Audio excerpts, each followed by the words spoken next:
Ester, capítulo 9.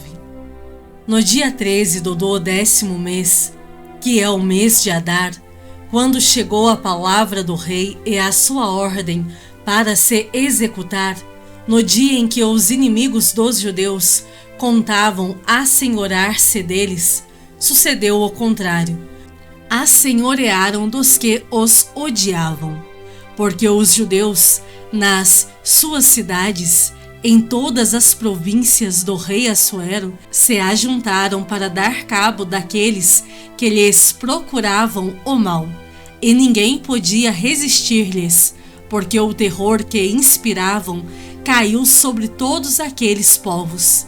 Todos os príncipes das províncias, e os sátrapas, e os governadores, e os oficiais do rei auxiliavam os judeus, porque tinham caído sobre eles o temor de Mordecai, porque Mordecai era grande na casa do rei, e a sua fama crescia por todas as províncias, pois ele se ia tornando mais e mais poderoso. Feriram, pois, os judeus a todos os seus inimigos, a golpes de espada, com matança e destruição, e fizeram dos seus inimigos o que bem quiseram. Na cidadela de Suzã, os judeus mataram e destruíram a 500 homens, como também a Parsandata, a Dalfon, a Aspata, a Porata, a Adalia, a Aridata, a Farmasta, a Arizai, a Aridai e a Vaizata, que eram os 10 filhos de Amã, filho de Amedata, o inimigo dos judeus. Porém, no despojo não tocaram. No mesmo dia, foi comunicado ao rei o número dos mortos na cidadela de Suzã. Disse o rei à rainha Ester: na cidadela de Suzã mataram e destruíram os judeus a 500 homens e os 10 filhos de Amã. Nas mais províncias do rei, que terão eles feito? Qual é, pois, a tua petição? E se te dará. Ou o que é que desejas ainda? E se cumprirá. Então disse Ester: se bem parecer ao rei, conceda-se aos judeus que se acham em Suzã, que também façam amanhã, segundo o edito de hoje, e dependurem em forca os cadáveres dos 10 filhos de Amã. Então disse o rei que assim se fizesse. Publicou-se o edito em Suzã, e dependuraram os cadáveres dos 10 filhos de Amã. Reuniram-se os judeus que se achavam em Suzã, também no dia 14 do mês de Adar, e mataram em Suzã a 300 homens, porém no despojo não tocaram. Também os demais judeus que se achavam nas províncias do rei se reuniram, e se dispuseram para defender a vida, e tiveram sossego dos seus inimigos, e mataram a 75.000 dos que os odiavam, porém no despojo não tocaram. Sucedeu isto no dia 13 do mês de Adar. No dia 14 descansaram, e o fizeram dia de banquetes e de alegria. Os judeus, porém, que se achavam em Suzã se ajuntaram nos dias 13 e 14 do mesmo, e descansaram no dia 15, e o fizeram dia de banquetes e de alegria.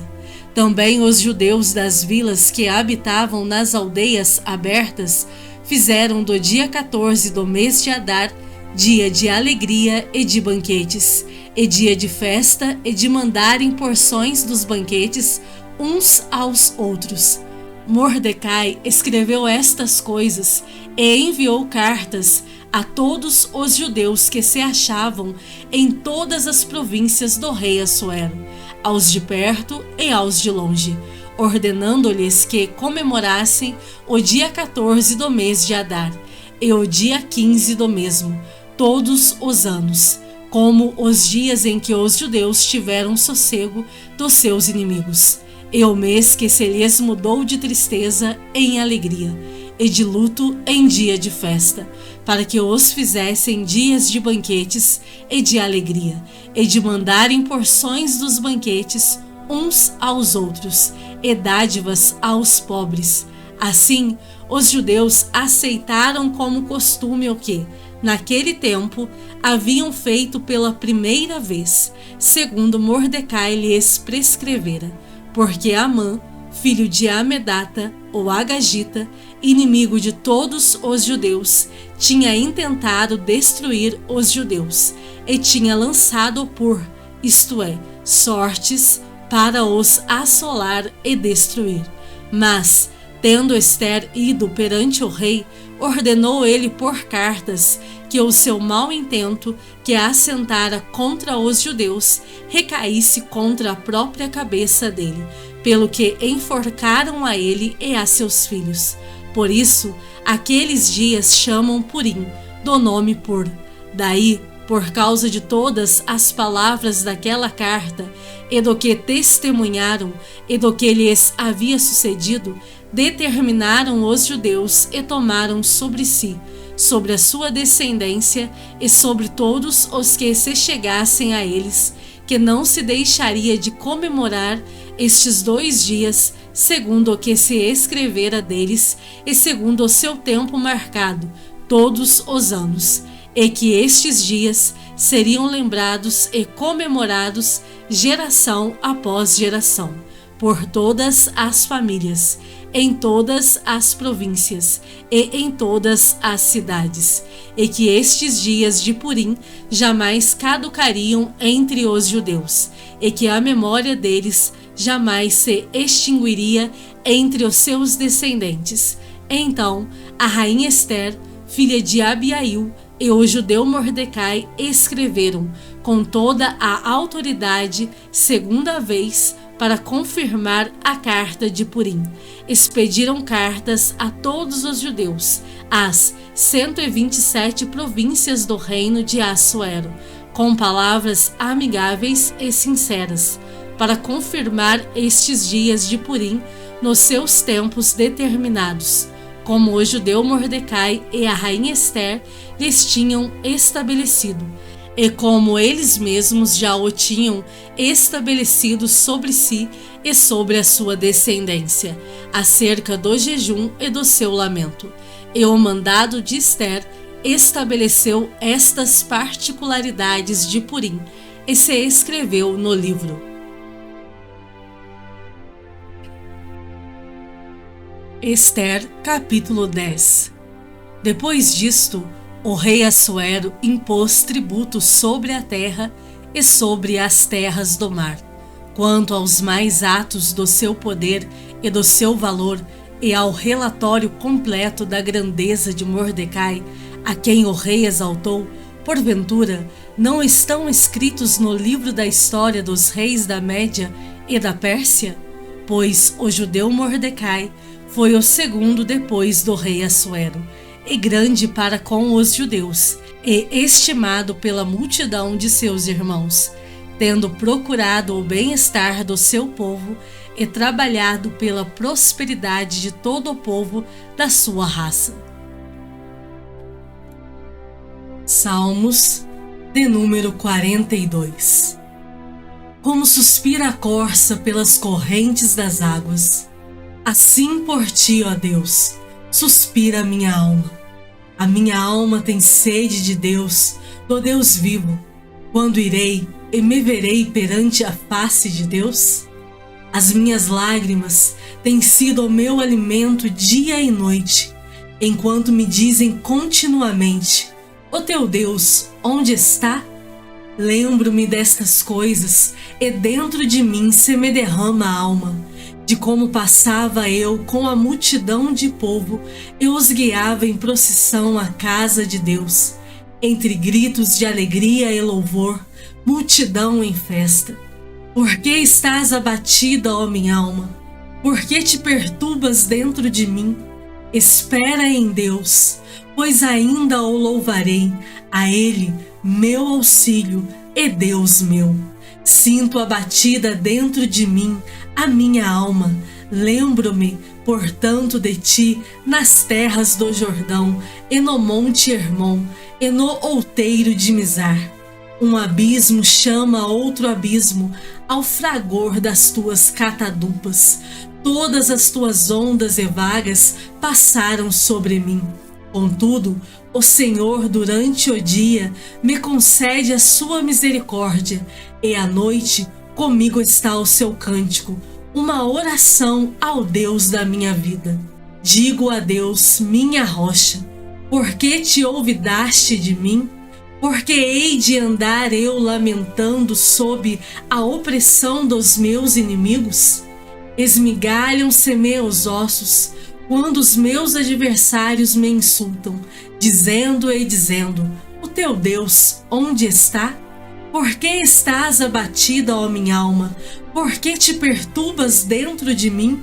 Espera em Deus, pois ainda o louvarei, a Ele, meu auxílio e Deus meu. Lucas capítulo 5.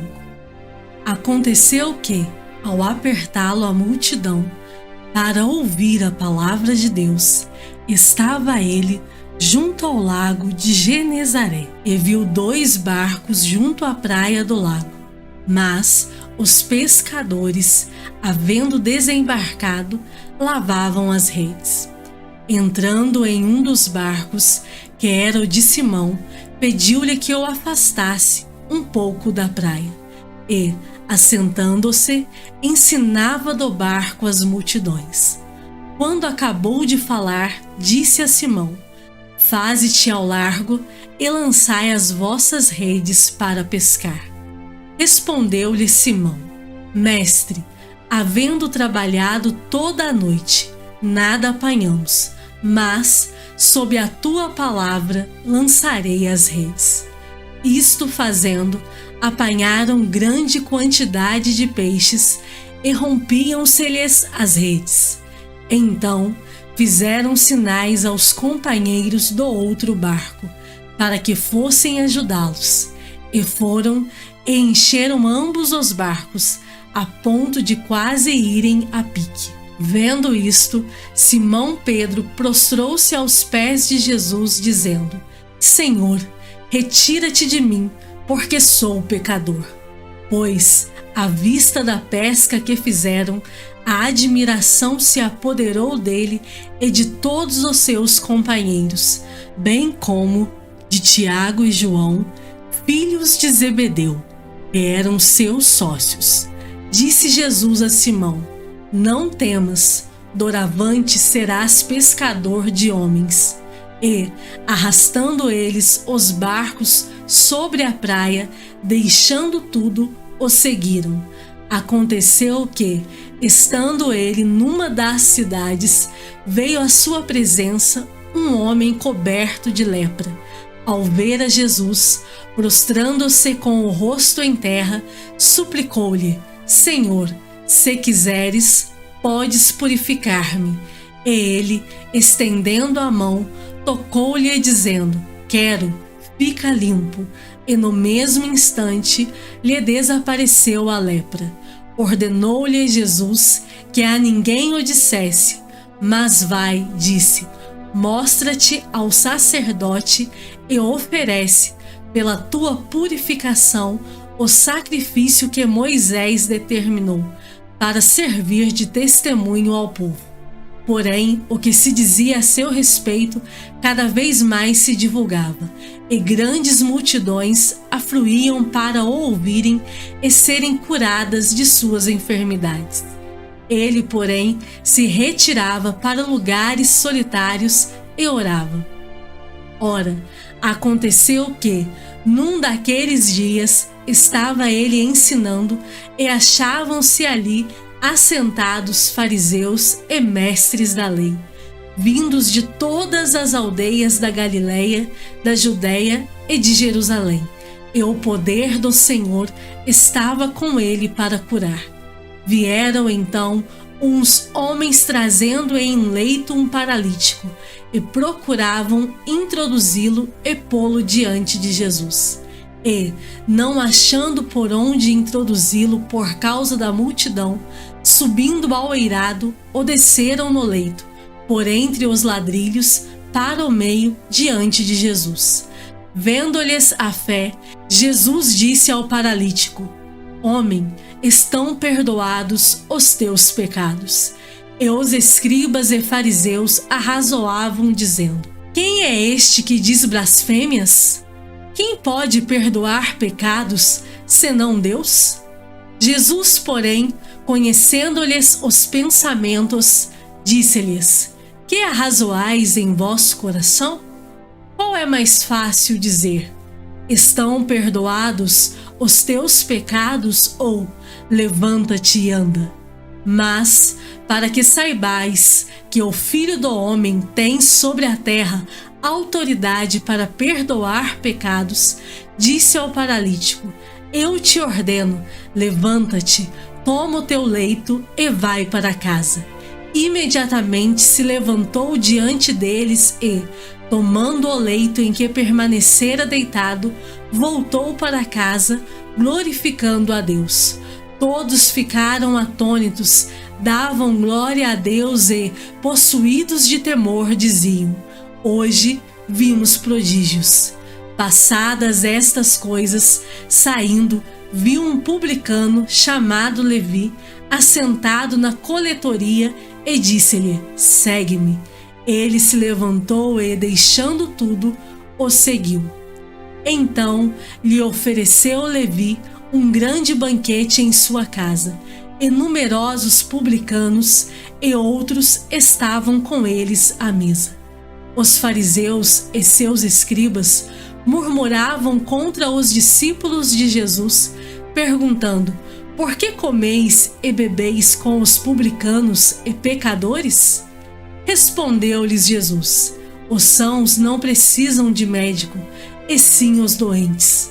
Não vim chamar justos, e sim pecadores ao arrependimento. Disseram-lhe eles: Os discípulos de João, e bem assim os dos fariseus, frequentemente jejuam e fazem orações. Os teus, entretanto, comem e bebem. Jesus, porém, lhes disse: Podeis fazer jejuar os convidados para o casamento, enquanto está com eles o noivo? Dias virão, contudo, em que lhes será tirado o noivo. Naqueles dias, sim, jejuarão. Também lhes disse uma parábola: Ninguém tira um pedaço de veste nova e o põe em veste velha, pois rasgará a nova, e o remendo da nova não se ajustará à velha. E ninguém põe vinho novo em odres velhos, pois o vinho novo romperá os odres, entornar-se-á o vinho, e os odres se estragarão. Pelo contrário, vinho novo deve ser posto em odres novos, e ambos se conservam.